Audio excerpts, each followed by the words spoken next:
سبقت کرو نیکیوں میں، جہاں کہیں تم ہوگے اللہ تم سب کو لے آئے گا، بے شک اللہ جو چاہے اس پر قادر ہے۔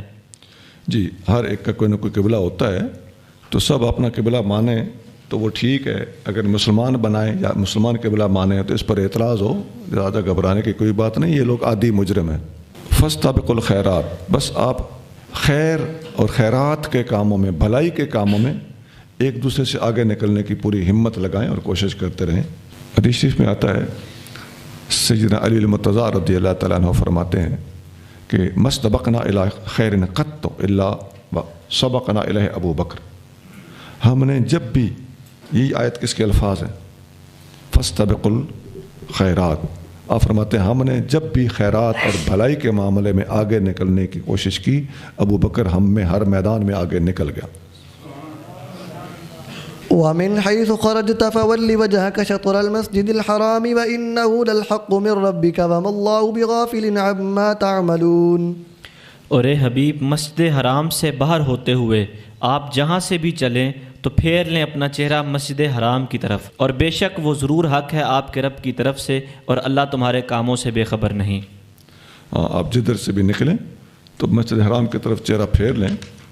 تو یہ اس مضمون کی آیتیں پہلے گزر چکی ہیں، الفاظ پہلے گزر چکے ہیں، تو اہمیت کے پیش نظر قرآن کے اندر ایک بات کئی بار دہرائی بھی جاتی ہے، تو وہاں میں نے وہ حدیثیں نہیں سنائی، یہاں پر کافی حدیثیں ایسی موجود ہیں جن میں آتا ہے کہ نبی کریم صلی اللہ علیہ وآلہ وسلم نے جب قبلہ کی طرف رخ کر کے نماز پڑھی تو ایک صحابی دوڑتے ہوئے ایک مسجد میں گئے، تو آ کے صحابہ کرام کو بتایا کہ نبی کریم صلی اللہ علیہ وآلہ وسلم پر حکم آ چکا ہے، وہی آ چکی ہے کہ قبلہ تبدیل کیا جا چکا ہے۔ تو انہوں نے بھی قبلہ کی طرف منہ کر کے نماز پڑھنا شروع کر دی۔ جس مسجد میں کچھ نماز بیت المقدس کی طرف چہرہ کر کے پڑھی گئی تھی اور باقی نماز کعبہ کی طرف منہ کر کے پڑھی گئی تھی، وہ مسجد اب بھی موجود ہے، اس کو مسجد ذو قبلتین کہتے ہیں، دو قبلوں والی مسجد۔ یہ حدیث بخاری شریف میں ہے، حدیث نمبر 399 ہے۔ وَمِنْ حَيْثُ خَرَجْتَ فَوَلِّ وَجْهَكَ شَطْرَ الْمَسْجِدِ الْحَرَامِ وَحَيْثُ مَا كُنْتُمْ فَوَلُّوا وُجُوهَكُمْ شَطْرَهُ لِئَلَّا يَكُونَ لِلنَّاسِ عَلَيْكُمْ حُجَّةٌ إِلَّا الَّذِينَ ظَلَمُوا مِنْهُمْ فَلَا تَخْشَوْهُمْ وَاخْشَوْنِي وَلِأُتِمَّ نِعْمَتِي عَلَيْكُمْ وَلَعَلَّكُمْ تَهْتَدُونَ۔ اور اے محبوب، مسجد حرام سے باہر ہوتے ہوئے آپ جہاں سے بھی چلیں تو کر لیں اپنا رخ نماز میں مسجد حرام کی جانب، اور اے مسلمانوں، تم مسجد حرام سے باہر جہاں بھی ہو اپنا منہ مسجد حرام کی طرف پھیر لو کہ لوگوں کو تم پر کوئی حجت نہ رہے، مگر ان میں سے جو ظالم ہیں وہ تم پر ضرور ناحق الزام رکھیں گے، تو ان سے نہ ڈرو اور مجھ سے ڈرو، اور اس لیے کہ میں پوری کر دوں تم پر اپنی نعمت اور تاکہ تم سیدھی راہ پاؤ۔ اکد استقبال القبلۃ اینما کان بآیتین، اللہ تعالیٰ نے قبلے کی طرف چہرہ کرنے والے حکم کو مؤکد کیا ہے، جہاں کہیں بھی ہوں آپ اپنا چہرہ ادھر کو پھیر لیں۔ اس کو دہرانا اس وجہ سے تھا کہ اس کے اوپر اعتراض اور اچھمبا سب سے زیادہ کیا گیا تھا، تو جس چیز کے خلاف زیادہ اعتراضات اٹھائے جائیں ایسی بات کو زیادہ تاکید کے ساتھ کرنا اور بار بار دہرانا یہ اللہ تعالیٰ کا طریقہ ہے۔ اور مسلمان آپ دیکھتے ہیں کہ جو ایشو بنتا ہے، جس مسئلے پر سوال زیادہ اٹھائے جاتے ہیں یا جس اسلامی معاملے پر مخالفین زیادہ اعتراض کرتے ہیں، تو اس کو زیادہ اہمیت دے کر اس پر زیادہ ڈسکس کرتے ہیں، اور اس پر باقاعدہ خطابات ہوتے ہیں، توضیحات ہوتی ہیں، اور اس پر زیادہ زور دیا جاتا ہے۔ یہ اللہ تعالیٰ جل شانہ کا طریقہ ہے۔ آگے چلیے۔ كما أرسلنا فيكم رسولا منكم يتلو عليكم آياتنا ويزكيكم ويعلمكم الكتاب والحكمة ويعلمكم ما لم تكونوا تعلمون۔ جس طرح ہم نے بھیجے تم میں ایک رسول تم میں سے، وہ پڑھتے ہیں تم پر ہماری آیتیں اور تمہیں پاک کرتے ہیں اور تمہیں کتاب اور حکمت سکھاتے ہیں اور تمہیں وہ سکھاتے ہیں جو تم نہ جانتے تھے۔ جی، یہ آیت پہلے اس کی تفسیر جو ہے سورۃ بقرہ کی آیت نمبر 129 میں صبح آپ نے تفصیل سے سنی اور پڑھی تھی۔ ایک حدیث میں آتا ہے کہ نبی کریم صلی اللہ علیہ وآلہ وسلم نے فرمایا الا ان ربی امرنی ان اعلمکم ما جہلتم، خبردار میرے اللہ نے مجھے حکم دیا ہے کہ میں تمہیں بتاؤں اور سکھاؤں جو تم نہیں جانتے۔ یہ حدیث مسلم شریف میں ہے، حدیث نمبر 2865 ہے، اور سب کو پڑھانے اور بتانے کا تذکرہ حضور نے فرمایا کہ مجھے حکم ہوا ہے میرے اللہ کی طرف سے کہ میں سب کو بتاؤں، سب کو پڑھاؤں۔ اور ایک جگہ پہ اللہ تعالیٰ فرماتا ہے، سورۃ النساء میں آیت آئے گی 113 کہ وَعَلَّمَكَ مَا لَمْ تَكُنْ تَعْلَمْ، اے محبوب آپ کو اللہ نے وہ کچھ پڑھایا جو آپ اس سے پہلے نہیں جانتے تھے۔ تو اس کے ساتھ ایک اضافی الفاظ آگے بھی ہیں، وَكَانَ فَضْلُ اللَّهِ عَلَيْكَ عَظِيمًا، آپ پر اللہ کا فضل عظیم ہے۔ تو جو فضل عظیم والے الفاظ ہیں، یہ الفاظ بتاتے ہیں کہ جو کچھ نبی پاک علیہ الصلوۃ والسلام نے اپنی امت کو بتایا اس کی ایک حد تھی، اور جو کچھ اللہ نے اپنے محبوب کو بتایا اس کی اوپر کی حد تھی۔ آگے چلیے۔ فاذکرونی اذکرکم واشکروا لی ولا تکفرون، تو مجھے تم یاد کرو میں تمہیں یاد کروں گا، اور میرا شکر ادا کرتے رہو اور میری ناشکری نہ کرو۔ پچھلی آیت میں تھا کما ارسلنا فیکم رسولا، جیسا کہ ہم نے تمہارے اندر اپنا پیارا رسول بھیجا ہے، شان والا رسول بھیجا ہے۔ تو اس اگلی آیت کا تعلق اس پچھلی آیت کے ساتھ، جیسا کہ ہم نے بھیجا ہے، فذکرونی، تو اب میرا ذکر کرو۔ کیا مطلب؟ یعنی میرے رسول صلی اللہ علیہ وآلہ وسلم کے بھیجے جانے کے شکرانے کے طور پر میرا ذکر کرو، میں تمہارا ذکر کروں گا۔ ہمارا اللہ کا ذکر کرنا ہماری شان کے لائق ہے، اللہ کا ہمارا ذکر کرنا اس کی شان کے لائق ہے۔ اس کے کئی معنی علماء نے بیان کیے ہوئے ہیں۔ تم مجھے یاد رکھو اور میں تمہاری مشکلات کے موقع پر تمہاری مدد کروں گا۔ ذکر کا مطلب جب بندہ ذکر کرے تو اللہ اللہ کرنا مراد ہے، جب اللہ بندے کا ذکر کرے تو بندے کے نام کی تسبیحیں نکالنا مراد نہیں ہے، بلکہ بندے کی طرف رحمت اور شفقت کے ساتھ متوجہ ہونا مراد ہے۔ تم میری یاد میں رہو، میری رحمت تمہاری طرف متوجہ رہے گی۔ کیوں؟ کما ارسلنا فیکم، جیسا کہ ہم نے تمہارے اندر رسولاً اپنا رسول بھیجا ہے۔ نبی کریم صلی اللہ علیہ وآلہ وسلم ارشاد فرماتے ہیں، اللہ تعالیٰ مجھ سے فرماتا ہے، یہ حدیث قدسی ہے، انا عند ظن عبدی بی، میں اپنے بندے کے گمان کے ساتھ ہوتا ہوں جو میرے بارے میں وہ رکھتا ہے۔ وانا معه اذا ذکرنی، اور میرا بندہ جب میرا ذکر کرتا ہے تو میں اس کے ساتھ ہوتا ہوں۔ فإن ذکرنی فی نفسہ ذکرتہ فی نفسی، جب وہ میرا ذکر آہستہ کرتا ہے تو میں بھی اس کا ذکر اپنے طور پہ کرتا ہوں، آہستہ کرتا ہوں۔ وإن ذکرنی فی ملأ ذکرتہ فی ملأ خیر منہم، جب وہ میرا ذکر سر عام محفل میں کرتا ہے تو میں اس زمین والی محفل سے بہتر محفل میں بندے کا ذکر کرتا ہوں، فرشتوں کی محفل میں۔ وَإِن تَقَرَّبَ إِلَيَّ شِبْرًا تَقَرَّبْتُ إِلَيْهِ ذِرَاعًا، اگر وہ ایک بالشت میری طرف بڑھتا ہے تو میں ایک پورا ہاتھ اس کی طرف بڑھتا ہوں۔ وَإِن تَقَرَّبَ إِلَيَّ ذِرَاعًا، اگر وہ ایک ہاتھ میری طرف بڑھے تو تَقَرَّبْتُ إِلَيْهِ بَاعًا، تو میں اس کی طرف ایک لمبا بازو پورے کا پورا اس کی طرف بڑھتا ہوں۔ وَمَنْ أَتَانِي يَمْشِي، جو میری طرف چل کے آتا ہے، أَتَيْتُهُ هَرْوَلَةً، میں اس کی طرف اپنے شان کے لاغ دوڑ کے جاتا ہوں۔ یہ حدیث بخاری شریف میں ہے، حدیث نمبر 7405 ہے۔ ایک حدیث میں آتا ہے، نبی کریم صلی اللہ علیہ وآلہ وسلم نے فرمایا، عجباً لأمر المؤمن، مومن کا معاملہ بھی عجیب ہے، ان امرہ کلہ خیر، مومن ہر معاملے میں فائدے میں رہ جاتا ہے۔ لیس ذاک لأحد الا للمؤمن، یہ چیز مومن کے سوا کسی کا نصیب نہیں۔ وہ کیا ہے؟ ان اصابتہ سراء شکر، جب بندے کو کوئی نعمت پہنچتی ہے تو یہ شکر ادا کرتا ہے۔ نعمت پہنچی، شکر ادا کیا، تب بھی شکر کر کے اس کا بھلا ہو گیا۔